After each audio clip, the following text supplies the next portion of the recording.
Welcome back to news. Liquor scam కేసులో SIT దూకుడు పెంచింది. అడిషనల్ ఛార్జ్ షీట్ సిద్ధం చేస్తున్నారు సిట్ అధికారులు. 10 రోజుల్లో అడిషనల్ ఛార్జ్ షీట్ ను కోర్టులో దాఖలు చేయనున్నారు. ఇప్పటికే ప్రిలిమినరీ ఛార్జ్ షీట్ దాఖలు చేసింది. 300కి పైగా పేజీలతో ప్రిలిమినరీ ఛార్జ్ షీట్ ను కోర్టులో సమర్పించింది. 48 మంది నిందితులను కేసులో చేర్చిన సిట్ నిందితుల సంఖ్య 52కు చేరుకునే అవకాశం ఉన్నట్టుగా తెలుస్తోంది. మరోవైపు లిక్కర్ స్కామ్ కేసులో మరో నిందితుడిని సిట్ అదుపులోకి తీసుకుంది. కేసులో A48 గా ఉన్న సుజనా బెహ్రాను హైదరాబాద్ లో అదుపులోకి తీసుకున్న సిట్ విజయవాడ సిట్ కార్యాలయంలో తనని విచారిస్తున్నట్టుగా తెలుస్తోంది.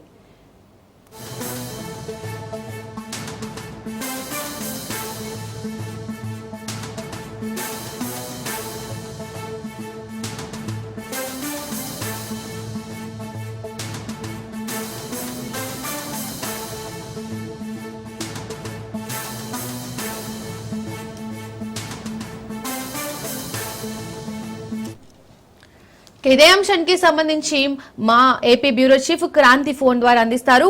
క్రాంతి, అయితే లిక్కర్ కేసులో అడిషనల్ ఛార్జ్ షీట్ దాఖలు చేసిన సిట్ A48 నిందితుడుగా ఉన్న సుజనా బెహ్రాను హైదరాబాద్ లో అదుపులోకి తీసుకోవడం జరిగింది. విచారిస్తున్నట్టుగా తెలుస్తోంది. దీనికి సంబంధించి డీటెయిల్స్ ఏంటి?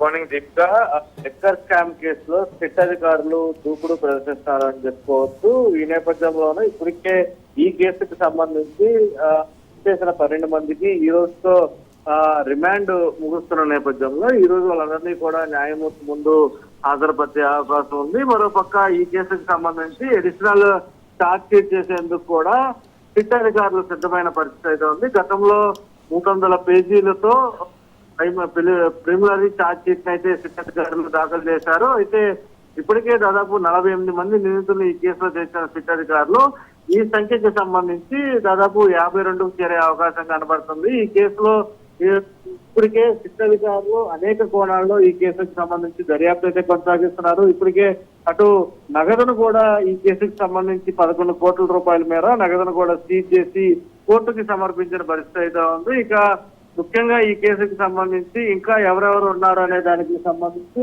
ప్రస్తుతము అధికారులు క్షుణ్ణంగా దర్యాప్తు అయితే కొనసాగిస్తున్నారు. అయితే ఈ నేపథ్యంలోనే 10 రోజుల్లోనే అడిషనల్ ఛార్జ్ షీట్ ని సిట్ అధికారులు దాఖలు చేసే అవకాశం అయితే కనిపిస్తుంది.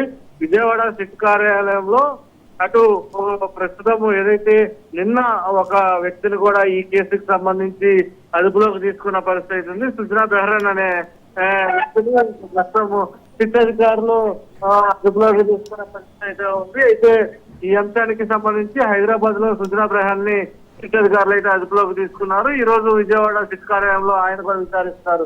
ఈ విచారణలో భాగంగా ఒక్కొక్కరి ద్వారా కొంత సమాచారాన్ని సేకరించిన సిట్ అధికారులు పూర్తి స్థాయిలో ఈ కేసుకు సంబంధించి మరికొద్ది రోజుల్లోనే ఛార్జ్ షీట్ దాఖలు చేసే అవకాశం ఉంది. ఈ లోపల అడిషనల్ ఛార్జ్ షీట్ ని ఒక 10 రోజులు దాఖలు చేసే అవకాశం కనపడుతుంది. ఇప్పటికే ఈ కేసుకు సంబంధించి ముంబైలో ఏదైతే సెల్ కంపెనీలు గుర్తించారో అక్కడ కూడా ఒక బృందం తనిఖీలు చేసినట్టుగా కూడా కొంతమేర సమాచారం అవుతుంది. కాబట్టి ఇవన్నీ అంశాలని తీసుకుని ప్రస్తుతము సిట్ అధికారులు ఈ కేసులో కొంత దూకుడుగా వెళ్తారని చెప్పుకోవచ్చు. రీనా, క్రాంతి, సుజనా బెహ్రాను ఎలాంటి ప్రశ్నలు వేసే అవకాశం ఉంది?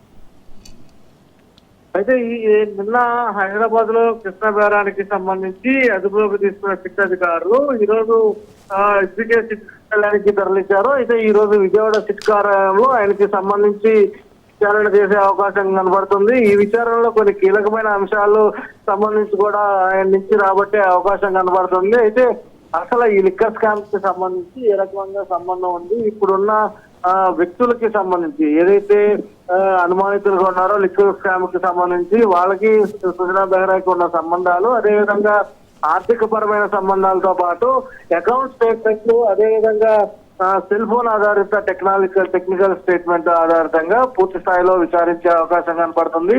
ఈ కేసుకు సంబంధించి ముఖ్యంగా అతనికి ఉన్న సంబంధాలకి సంబంధించి ఇప్పటికే అటు సిట్ అధికారులు కొంత సమాచారం సేకరించారు. కాబట్టి ఆ సమాచారం ఆధారంగా సుజనా బెహ్రాన్ని విచారించే అవకాశం కనబడుతుంది. తన నుంచి కూడా కొంత సమాచారం రాబట్టేందుకు సిట్ అధికారులు ఇప్పటికే పూర్తి స్థాయిలో ఏవైతే ప్రశ్నించాలనుకుంటున్నారో సమాచారం ఆధారంగా సుజనా బెహ్రాన్ ప్రశ్నించేందుకు సిద్ధమైన పరిస్థితి కనబడుతున్నది.